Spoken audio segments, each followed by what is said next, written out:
오늘은 예수님 탄생을 예언한 구약의 많은 부분 중에서 오늘 읽은 본문 이사야서 9장 말씀을 통해서 우리에게 오신 예수님이 어떤 분인지를 더 잘 알고 더 감사하려고 합니다. 우선 예수님은 어떤 형태로 오셨어요? 아기로 오셨습니다. 아기의 모습으로 오셨습니다. 인류의 구원자이신 예수께서 우리에게 오신 방법이 좀 특별합니다. 보통 구원자 하면 어떤 이미지가 있습니까? 좀 강하지 않습니까? 싸움에서 이긴 용맹스러운 장수나 임금을 생각합니다. 그러나 예수님이 우리에게 오신 방법은 우리의 그런 상식을 벗어납니다. 구원자 예수님은 약하디 약한 아기의 모습으로 우리 가운데 찾아오셨습니다. 물론 탄생의 순간은 영광스러웠습니다. 동방에서 온 박사들과 베들레헴 들녘의 목자들이 찾아와서 경배했지만 그 이후에 예수님은 요셉과 마리아의 품에 안겨서 한동안 헤롯 왕의 위협을 피해서 피신을 다녀야만 했습니다. 더구나 어린 시절에는 분명 그가 호적상의 아버지 요셉이 있었는데도 마리아의 아들이다라고 하는 좀 불명예스러운 호칭이 그에게 붙어 있었습니다. 이는 예수님의 출생부터 의혹을 가진 사람들이 부정적인 정서로 예수님께 붙여진 별명이었습니다. 마리아의 아들이다. 분명히 아버지가 있는데도 어떤 여인의 아들이라고 하는 것은 그의 출생의 의혹을 계속 제기하는 그런 문제였습니다. 공생애를 본격적으로 시작하기 전까지 예수님의 직업은 목수였습니다. 고된 노동을 통해서 삶을 이어가는 너무도 평범한 우리의 이웃과 같은 삶을 우리 예수님은 사셨습니다. 아기의 모습으로 오셨고 또 보호받으셔야 했습니다. 부모의 품에 안겨서 피신당하셔야 했습니다. 그리고 어릴 적에 사람들의 좀 편견에 사로잡힌 부정적인 별명이 예수님께 붙어 있었습니다. 그리고 당시의 직업으로서는 목수와 같은 땀을 흘리고 또 열심히 살아야만 수입이 있는 그런 삶을 사셨습니다. 너무도 평범한 우리의 이웃에서 충분히 볼 수 있는 그런 분이 바로 예수님이셨습니다.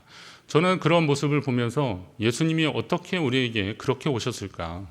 왜 그런 모습으로 오셨을까? 많이 고민하고 묵상하는데 그것은 누구든 주님께 가까이 가게 하려고 하나님이 그렇게 낮은 모습으로 예수님을 오게 하셨다는 사실입니다. 우리 예수님께 거리낌 없이 나아갈 수 있는 우리가 되도록 누구든지 그 예수님을 맞이할 수 있는 자가 되도록 그리고 접근이 가능하도록 하나님은 가장 낮은 모습으로 예수님을 보내셨던 것입니다.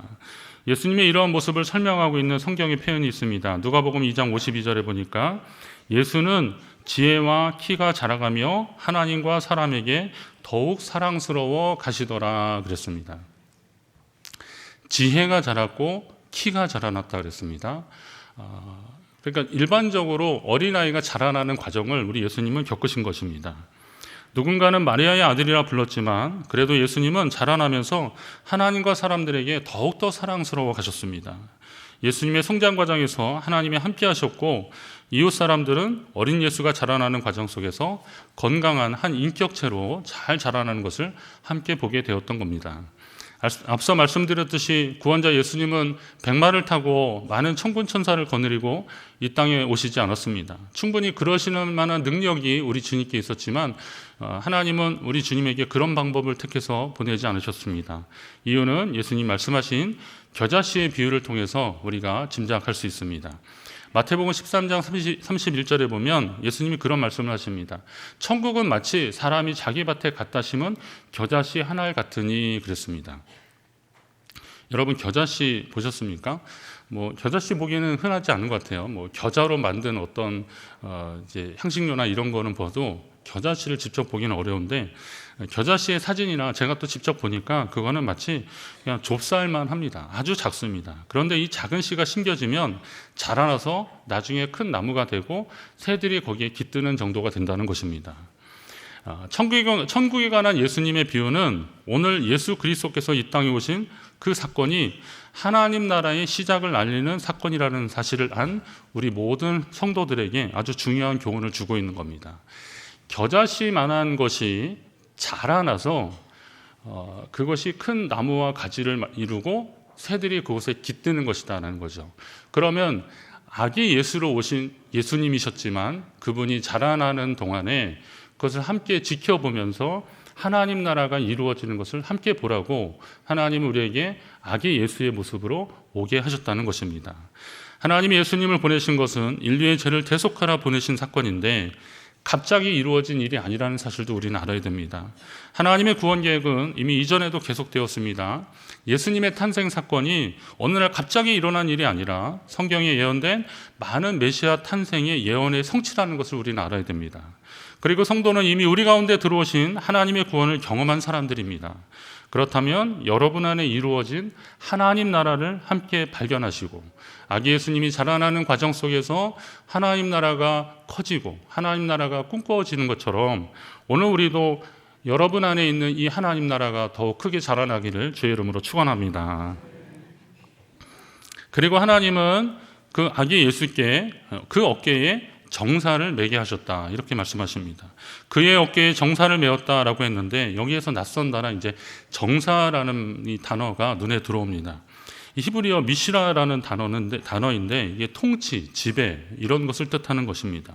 정사를 어깨에 맨다는 말은 예전에 그 권위의 상징으로 했던 그 금고리나 열쇠 이런 것들을 왕이 이렇게 어깨에 메었는데 그걸 이제 그 비유적으로 설명을 하는 거죠. 그래서 그 정사를 어깨에 메었다라는 겁니다.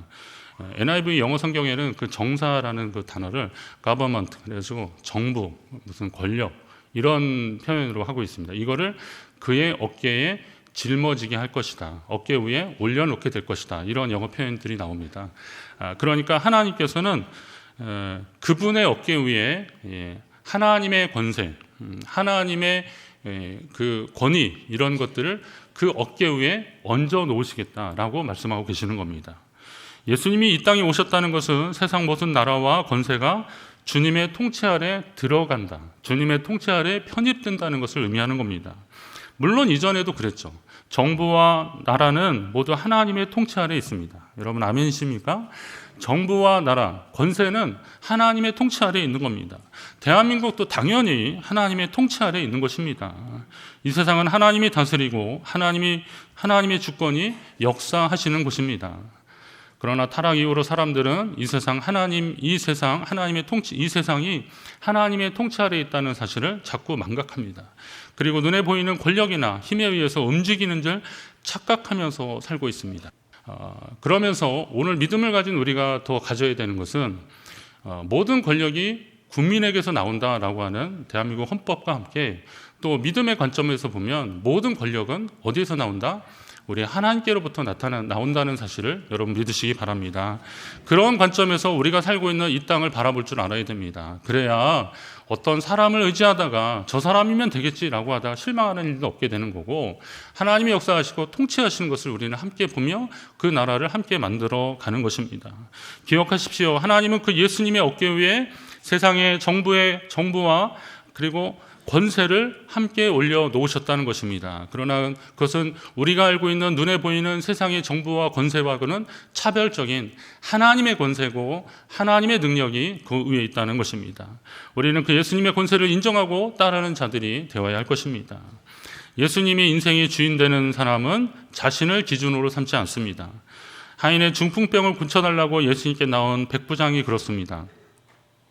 그의 집으로 가시려고 하니까 백부장이 뭐라 그럽니까? 마태복음 8장 9절에 보니까 나도 남의 수하에 있는 사람인데 내 아래도 자기 휘하에도 군사가 있으니 이더러 가라 하면 가고 저더러 오라 하면 온다. 그러니 내 정도로 이것을 하라 하면 하나이다. 백부장이라는 것은 당시에 그 주둔군의 지휘자를 말하는 겁니다. 로마 군대의 지휘자는 상당한 권세를 가지고 있었던 사람인데 그러나 그가 예수님을 인정하고 예수님의 말씀을 듣고 나서 예수님에게 명령만 하시라고 그러면 순종하겠습니다 라고 그렇게 예수님께 답을 하는 것입니다. 오늘 우리도 그래야 되는 겁니다. 주님 명령만 하시면 따라가겠습니다. 주님이 내 삶의 기준이십니다. 고백하는 저와 여러분 되시길 바랍니다. 아기 예수님의 어깨 위에 정사를 매게 하신 하나님의 뜻을 이루어드리는 삶의 모습입니다. 물질도 자신의 소유로 고집하지 않습니다. 인생의 기준이 우리 주님께 있기 때문에 그렇습니다. 마태복음 24장 47절에 보니까 먼 타국으로 가는 주인이 자신의 소유를 팔아서 그 모든 소유를 그 종에게 맡겼다 그랬습니다. 저는 이 맡겼다라고 하는 그 부분이 바로 우리에게 주님이 모든 것을 맡기셨다라는 겁니다. 물질도 맡기셨고요. 그리고 우리의 모든 재능이나 이런 것도 맡기셨고, 우리가 할 수 있는 모든 것들을 주님이 내게 위임해 주셨다라는 겁니다. 그리고 심지어는 나의 자녀도 하나님이 내게 맡겨주셨다. 나의 소유가 아니라 하나님이 내게 맡겨주셨다라고 생각하는 것이 믿음을 가진 사람들의 태도여야 할 것입니다. 주인이 그 종을 믿고 맡겼다는 겁니다. 여러분이 하나님이 믿을 만한 사람이 되시기를 주의 이름으로 축원합니다. 하나님이 여러분을 믿으시고 그리고 맡기시는 그런 역사가 있어야 할 것입니다. 하나님이 예수님께 권세를 주셨어요. 하나님이 예수님께 맡겨주신 거예요. 예수님이 또 그걸 가지고 하나님 나라를 함께 이루어가며 믿음의 사람들을 오늘 초대하고 있습니다. 오늘 우리가 그 권세를 인정하고 끝까지 주님께 순종하며 믿음으로 나아가는 태도가 있기를 간절히 바랍니다. 마지막으로 이 짧은 그 구절 안에서도, 한 구절 안에서도 여러 가지 이름이 나오고 있습니다. 아기에게 여러 가지 이름을 함께 붙이고 있는데요. 저는 이것이 하나님께, 우리 예수님께 대한 기대고, 그리고 예수님을 바라보는 모든 사람들이 그런 기대를 함께 가져라라는 그런 뜻으로 이해했습니다. 아마도 예수님께 대한 기대가 많아서 그런 건데, 그의 이름은 기묘자라, 모사라, 전능하신 하나님이라, 영존하신 아버지라, 평강의 왕이라, 이렇게 말씀하고 있습니다.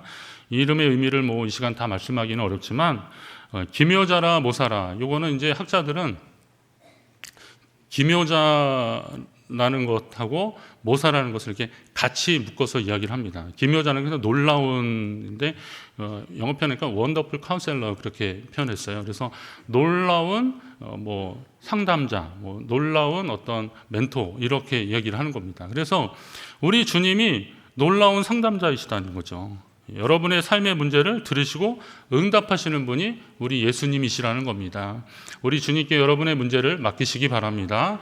우리가 할 수 없고 우리가 계획할 수 없는 놀라운 부분까지 하나님은 이미 준비하셨고 우리 예수님을 통해서 예비하셨다는 거예요. 누구든지 주님께 말씀하는 자는 답을 얻고 길을 열리는 그런 역사가 있게 된다는 거예요. 우리 예수님을 통해서 그런 역사가 이루어진다는 것입니다. 누구도 감히 생각하지 못했던 놀라운 계획을 우리 예수님을 통해서 하나님은 계획하셨다는 겁니다. 그리고 예수님을 전능하신 분이라고 그렇게 말씀하고 있습니다. 이 말은 능치 못할 일이 없으신 분이라는 뜻입니다. 여기서 생각할 것은 전능이라는 말은 솔직히 사람에게 사용할 수 없는 그런 말입니다. 물론 어린아이에게 있어서는 전능자가 누굴까요? 어린아이에게서 전능자. 엄마. 그리고 또요?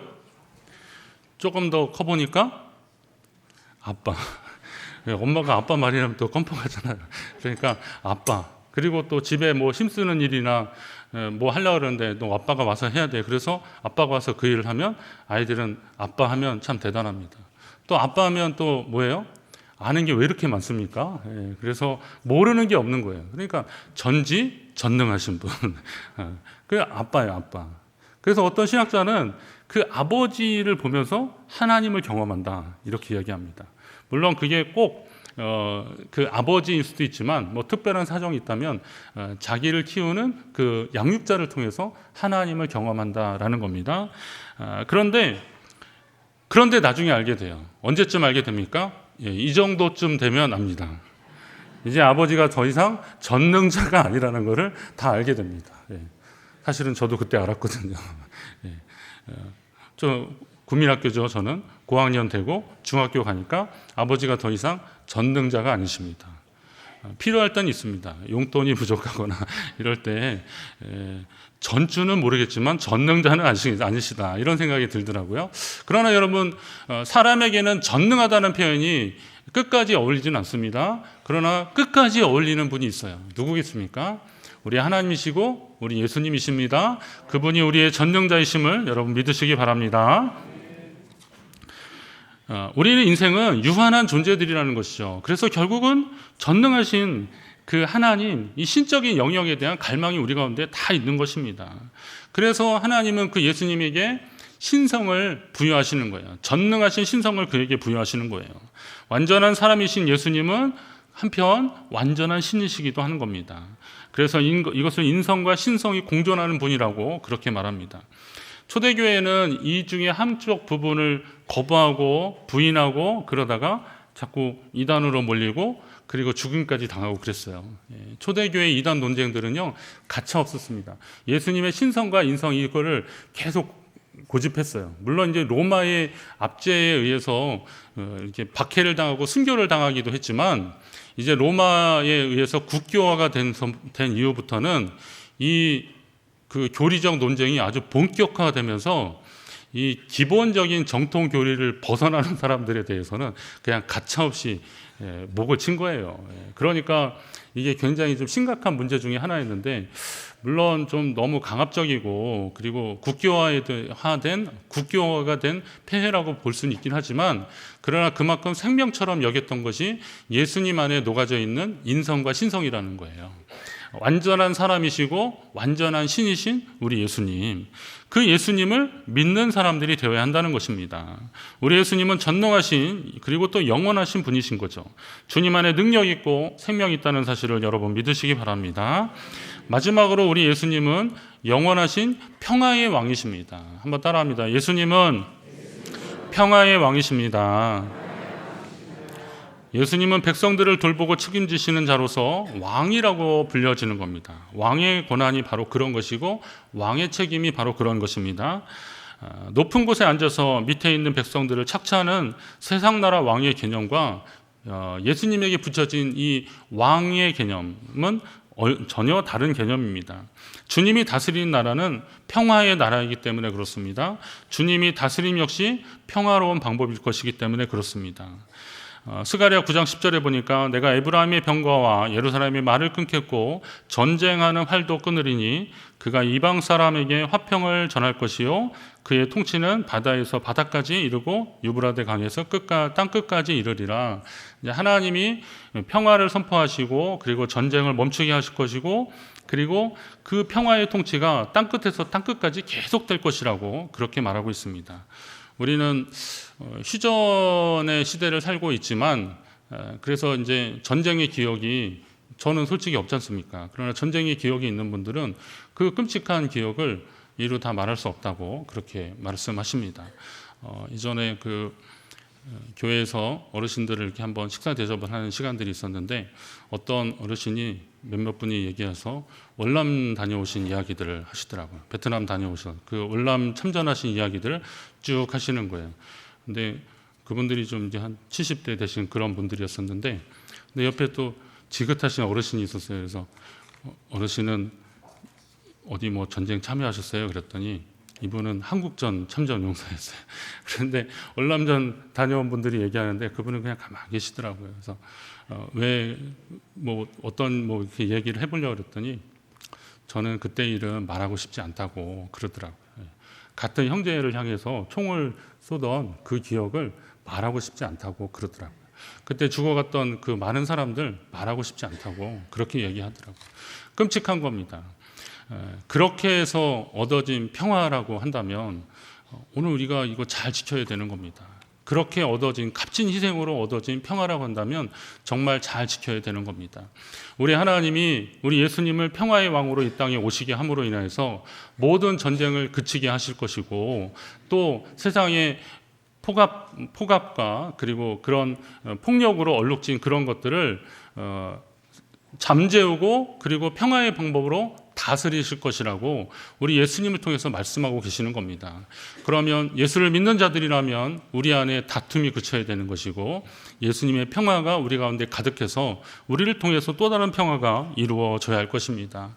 여러분, 우리 예수님을 통해서 그런 역사가 일어나야 한다는 사실을 기억하시고 여러분이 실천하시기를 간절히 바랍니다. 예수님이 이 땅에 오셨다는 것은 우리로 하여금 평화를 이루고 누리라고 오신 것인데, 우선은 하나님과의 평화가 이루어져야 되는 겁니다. 죄로 인해서 나누어졌던 하나님과 우리의 사이가 예수 그리스도를 통해서 이어져야 하는 것입니다. 로마서 5장 1절에 보니까 우리 주 예수 그리스도로 말미암아 하나님과 화평을 누리자라고 했습니다. 죄로 인해서 단절됐던 하나님과 화평을 누리기 위해서 필요한 부분이 누구예요? 우리 예수님이시라는 것입니다. 그리고 우리는 예수 그리스도로 말미암아 서로 평화를 누릴 줄 알아야 됩니다. 에베소 2장 14절에 보니까 그는 우리의 평화이신지라 둘로 하나를 만드사 원수된 것, 그 중간에 막힌 담을 자기 육체로 하셨다. 제가 이 말씀을 읽다가 마음이 짠해졌어요. 하나님이 이거 구절 띄워주세요. 마음이 짠해졌는데 짠 사라졌네. 자, 하나님이 예수 그리스도를 통해서 말씀 띄워주세요. 예, 둘로 하나를 만드셨는데 우리 사이에 막혔던 그 담이 예수 당신의 육체로 그걸 허셨다는 거예요. 예수님이 십자가에 달려 돌아가신 그 사건을 의미하는 것이고, 또 우리가 예수 안에서 그 막힌 담이 허물어져야 한다는 거예요. 예수님 당신의 몸을 내어주셨다 이거죠. 죽음으로 우리의 담을 허셨다라는 겁니다. 이 값진 은혜, 값진 평화를 우리는 누리는 자들이 되어야 한다는 것입니다. 어느 사이인가 성탄의 주인공이 산타클로스에게 빼앗긴 시대를 살고 있다, 이렇게 자조적인 이야기들 합니다. 그러나 아무리 그래도 결국은 성탄의 주인은 우리 예수님이십니다. 우리 주님이 우리에게 주시는 그 평화를 누리는 저와 여러분 되시기를 간절히 바랍니다. 성탄은 예수님의 오심과 더불어 하나님과 우리가 이어지고 그 은혜를 경험한 사람들끼리 하나 되는 역사가 바로 성탄의 은혜인 것입니다. 그 성탄의 진정한 의미를 함께 나누는 저와 여러분, 그리고 그 은혜가 여러분의 삶 가운데 계속 일어나기를 주의 이름으로 축원합니다.